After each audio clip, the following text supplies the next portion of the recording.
Devin with the Cage Rage podcast. This is CRP Minute, and this is my update on my Prospect of the Week pick. And here's the headline: UFC Prague results. Petr Yan pressures his way past John Dodson. And this was a very good fight. He lived up to my expectations. Petr Yan came into this fight 3-0 in the UFC. He was who I was most looking forward to on this card, and he is my biggest takeaway from this card because I believe that this guy is going to be a big threat for the 135-pound bantamweight division, and he just took on his toughest test yet, and in my opinion passed it with flying colors.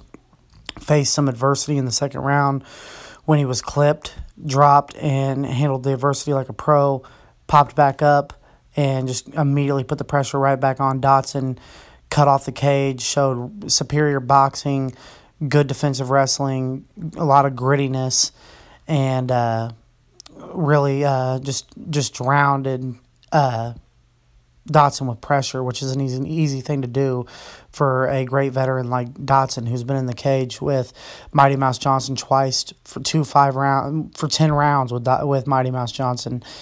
Has a knockout win over TJ Dillashaw back when in the Ultimate Fighter days when they met on the Ultimate Fighter finale.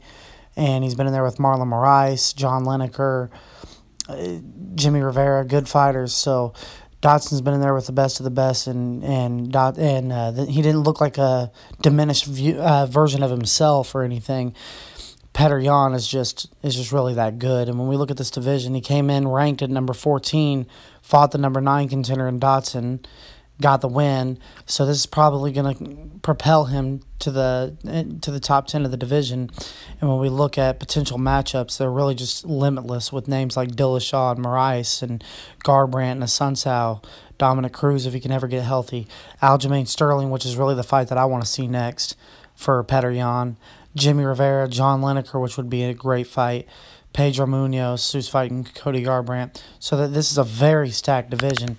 And when we look at Twitter, some of the Twitter reactions, here's from Brett Okamoto of ESPN. Man, I want to see Petr Yan fight everybody. Think about the matchups at 135 for this guy: Lineker, Almeida, Font, Garbrandt, Moraes, Dillashaw. All of those are money. I couldn't agree more.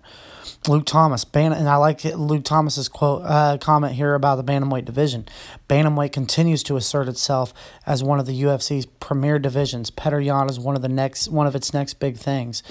Not a flawless performance against John Dodson, but stand out and ultimately dominant.